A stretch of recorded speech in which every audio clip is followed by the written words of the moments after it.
Hello students, good evening to everyone. आज हमने एक टॉपिक लिया है यूज्ड टू। यूज्ड टू जैसा कि आप देख रहे हैं और जनरली आप नॉर्मली कन्वर्सेशन के बीच भी आपने सुना होगा कि कोई आदमी इस बात के लिए यूज्ड टू है। यूज्ड टू का सीधा सा मतलब होता है हैबिचुअल होना, लेकिन जैसा कि आप देख पा रहे हैं यहाँ पर यूज का सेकेंड फॉर्म यूज है यूज्ड, तो यह पास्ट का फॉर्म है, V2 का फॉर्म है, इसलिए ये किस हैबिट को बताएगा? हमारी पास्ट हैबिट को बताएगा। जब कभी भी हम यूज टू का प्रयोग करते हैं तो हम इसका उपयोग तभी और उसी सेंटेंस में कर सकते हैं या करते हैं जहां पर हमें बीते समय की किसी भी आदत को बताना हो है ना।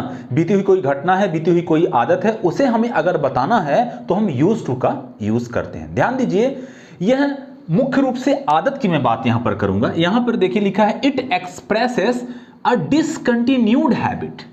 ऐसी हैबिट जो अब डिसकंटिन्यू हो गई है, पहले तो कंटिन्यू हुआ करती थी, अब नहीं है वो, है ना। मतलब प्रेजेंट में नहीं है, डिसकंटिन्यू हो गई मतलब पहले हुआ करती थी अब नहीं। तो पहले का मतलब पास्ट, तो पास्ट की हैबिट को आगे यहां पर एक और शब्द दिया है पास्ट हैबिट, या फिर पास्ट की कोई सिचुएशन हो तो उसे हम व्यक्त करने के लिए यूज टू का प्रयोग करते हैं।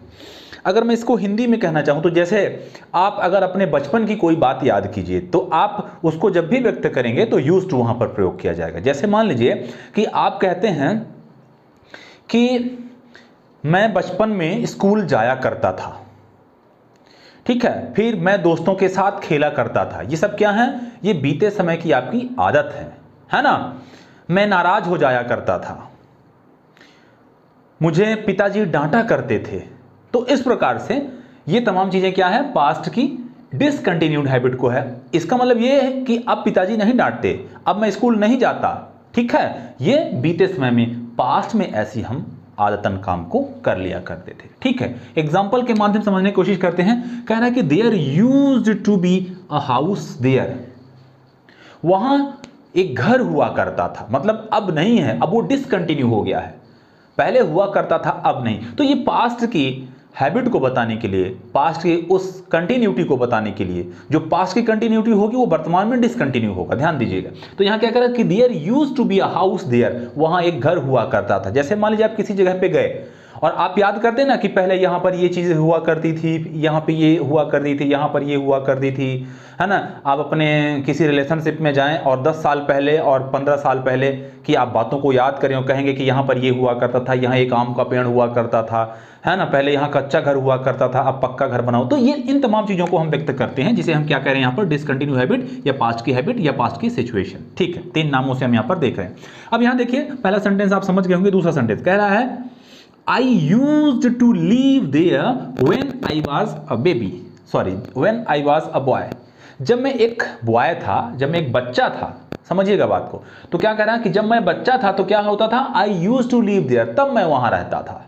अब नहीं भाई, अब तो बड़ा हो गया हूं। तो जब बच्चा था तो ये मतलब पास्ट की हैबिट को शो कर रहा है, जो कि अब डिसकंटिन्यू हो गया है। अब वो बच्चा नहीं रहा, जो भी कह रहा है। तो तब हम रहा करते थे, तो ये हम ऐसा किया करते थे, लिया करते थे, दिया करते थे। इस प्रकार के सेंटेंसेस को हम यूज टू के थ्रू शो करते हैं या व्यक्त करते हैं। तो दोनों तरीके से, अगर हिंदी में है तो लिया करते थे, दिया करते थे, किया करते थे, इस प्रकार की बातें, है ना। जैसे पहले मैं अपने घर वालों का बहुत सम्मान किया करता था। इसका मतलब यह हुआ कि पहले करते थे अब नहीं करते, वो डिसकंटिन्यू हो गया है। आप कहें पहले मैं नदी में बहुत तैरा करता था, इसका मतलब यह हुआ कि पहले आप तैरते थे अब आप नहीं तैरते, ठीक है। आगे देखिए, अगर हमें इसी का नेगेटिव बनाना हो, इसी का यूज टू का अगर हमें नेगेटिव बनाना हो तो क्या हो जाएगा? ही डिडंट, इसको डिड नॉट या डिडंट ना पढ़े, इसको डिडंट पढ़ते हैं। He didn't use to go with me, मतलब कि वह मेरे साथ नहीं जाया करता था। अब ध्यान दीजिए, आपको पता होगा जब भी आप पास्ट टेंस पढ़े होंगे तो जब हम डिड नॉट का प्रयोग कर देते हैं या डिडंट का प्रयोग कर देते हैं तो जो हमारी वर्ब होती है वो V1 के फॉर्म में आ जाती है। यही आपको ध्यान रखना है। अगर वो नेगेटिव हुआ तो यूज नहीं होगा, फिर यूज हो जाएगा, क्योंकि जो पास्ट फॉर्म है, डू का पास्ट फॉर्म डिड यहां पर आ जाता है। तो ये आपको ध्यान रखना है। तो he didn't use to go with me. अब यहां यूज के बाद जब देखो मुख्य क्रियाएं 2 हों, यहां पर ध्यान दीजिए, यूज प्रयोग करना और गो जाना। अगर दो मुख्य क्रियाएं हों तो दोनों के बीच में हम टू प्रीपोजिशन का यूज करते हैं, और टू के बाद जो वर्ब आएगी वह वर्ब के फर्स्ट फॉर्म के रूप में आएगी। वर्ब का कोई और फॉर्म नहीं हो सकता टू प्रीपोजिशन के बाद। ध्यान दीजिएगा, 2 + V1 को हम इन्फिनेटिव बोलते हैं। ठीक है, ये आगे की बातें हैं, ध्यान रखे रहिएगा, फिर कभी इस पर भी चर्चा हो जाएगी। अगला एग्जांपल देखिए, एक क्वेश्चन हमने लिया है, कह रहा है कि did you use to swim, क्या तुम तैरा करते थे। यहां पर प्रश्न पूछा गया है, क्योंकि डिड जब भी आ जाएगा तो वर्ब की कौन सी फॉर्म लगेगी, V1 फॉर्म हो जाएगी, आपको ध्यान रखना है। और अगर हमारा हेल्पिंग वर्ब जो भी है, डू डिड जो भी है, फिलहाल यहां तो डिड आएगा क्योंकि पास्ट की हैबिट को बताता है, तो हेल्पिंग वर्ब अगर बाहर हमारी आ गई तो हमें इंट्रोगेटिव मार्क लगाना पड़ेगा।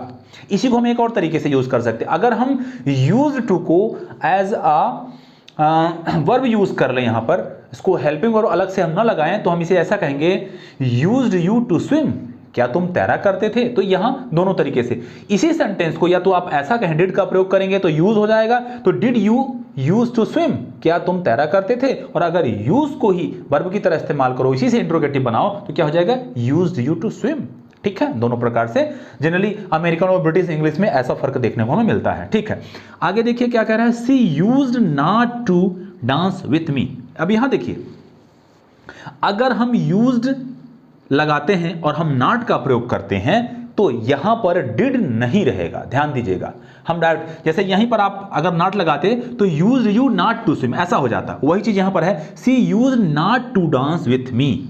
वह क्या, अच्छा नेगेटिव बस है, इंट्रोगेटिव नहीं है, वह मेरे साथ डांस नहीं किया करती थी, पास्ट की हैबिट को। सी वह, विथ मी मेरे साथ, डांस नाचना, यूज्ड नॉट नहीं करती थी, वह मेरे साथ नृत्य नहीं किया करती थी।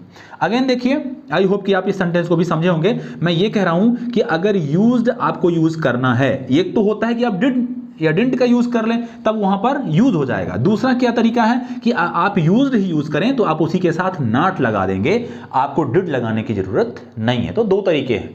ठीक है, इसी तरीके का यूज करके हमने यहां पर सिर्फ यूज्ड का यूज किया और इंट्रोगेटिव बना लिया है, जबकि उसके पहले वाले वाक्य में डिड का इस्तेमाल किया है। अगेन देखिए, एक और सेंटेंस है, I am used to getting up late in the morning. अब यहां पर देखिए क्या कह रहा है कि मैं सुबह लेट उठा करता था। अब देखिए यहां पर भी यूज टू का यूज किया गया है, हालांकि ये थोड़ा सा पैटर्न हमने अलग ले लिया है। यहां पर गेटिंग आईएनजी फॉर्म है, यूज टू के बाद यहां गेटिंग अप का इस्तेमाल हमने किया है। इस पर हम कभी बाद में चर्चा करेंगे, ये थोड़ा सा पैटर्न अलग है, पर समझे रहिए ऐसे भी यूज किए जाते हैं। अगेन है, Gandhi ji use to spin in the afternoon. Gandhi ji दोपहर के बाद सूत काता करते थे। स्पिन का मतलब स्पिन स्पाइन जो भी आप कहें, तो सूत काटना इसका मतलब होता है, क्योंकि गांधी जी क्या करते थे, चरखा चलाते थे। तो Gandhi ji use to spin in the afternoon, Gandhi ji दोपहर के बाद सूत काता करते थे, है ना, दोपहर के पहले नहीं। और काता करते थे मतलब बीती हुई बातें हैं। ठीक है, अगला है, my grandma use to go to temple every morning. मेरी माँ क्या करती थी, यूज टू गो, जाया करती थी। अब नहीं जाती भाई, दादी माँ जाया करती थी टू टेम्पल एवरी मॉर्निंग, हर सुबह दादी माँ मंदिर जाया करती थी। तो यह भी दादी माँ की बात हो रही है, बीते समय की बात हो रही है, पास्ट की हैबिट को, पास्ट डिसकंटिन्यूड हैबिट को या बीते समय की सिचुएशन को बताया जाता है यूज टू के माध्यम से। तो आई होप कि आपको यूज टू समझ में आया होगा। इसका जो एक पैटर्न है आईएनजी वाला, गेटिंग अप वाला, यहाँ पर इस पर हम किसी दिन अलग से डिस्कस कर लेंगे, है ना। आज फिलहाल आप बल्कि इसको अभी यहाँ पर छोड़ दें, दिमाग में भले रखे रहें कि एक ऐसा भी पैटर्न होता है, पर फिलहाल इसको छोड़ दें, क्योंकि इस यूज टू का जो भी हम यूज बता रहे हैं ये से थोड़ा सा डिफरेंट है, थोड़ा सा, इस पर हम कभी बाद में बात करेंगे। फिलहाल इतना ही। आई होप कि यूज टू का यूज आपको समझ में आया होगा। तो ऐसी कुछ बीते समय की अपनी हैबिट को याद करिए। आप रोया करते थे, गाया करते थे, खेला करते थे, चला करते थे, दोस्तों से बात करते थे, है ना, पढ़ा करते थे, लिखा करते थे, व्हाटएवर, है ना, पेड़ की डालियों पर झूला करते थे, खेतों में घूमने जाया करते थे, फादर के साथ टहलने जाया करते थे, व्हाटएवर। तो आप तमाम प्रकार की बातें इस प्रकार से यूज टू के माध्यम से यूज करिए। आप छोटे छोटे सेंटेंसेस को यूज करिए और यूज टू के माध्यम से यूज करिए, पास्ट की हैबिट को बताइए। ठीक है, I use to go there, I use to play with my friend, I use to drink alcohol, whatever. Alcohol तो अब न कहिए क्योंकि थोड़ा सा ये बड़े लोग यूज़ किया करते हैं, है ना। तो अगर कोई आदमी अल्कोहल छोड़ चुका है, वो उसकी पास्ट हैबिट हो चुकी है, तो वो किसी से कह सकता है कि आई यूज टू टेक अल्कोहल या ड्रिंक अल्कोहल, है ना। तो जब भी यूज टू का वो यूज कर रहा है अपने सेंटेंस में, इसका मतलब ये है कि अब वो नहीं हो रहा है, ये पहले हुआ करता था। इस बात को विशेष रूप से ध्यान रखना है। आज के वीडियो में बस इतना ही। थैंक यू सो मच, और इस जानकारी को अपने अन्य दोस्तों तक भी शेयर करें। Thank you so much guys.